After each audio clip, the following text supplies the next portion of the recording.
Ngon hả? Ừ, nó đang có trứng muối nữa nha. Trứng muối nữa.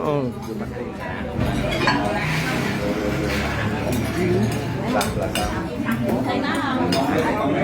La, nó thấy mày nè. Mày muốn gặp mày á. Nó trốn mà. Chị ơi em nè. Để cho nó làm cái chuyện mà.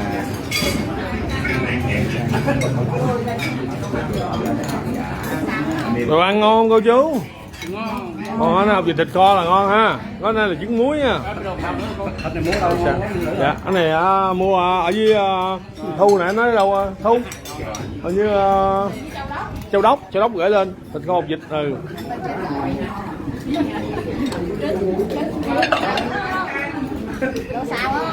Đây là cô Hồng chôm nha quý vị.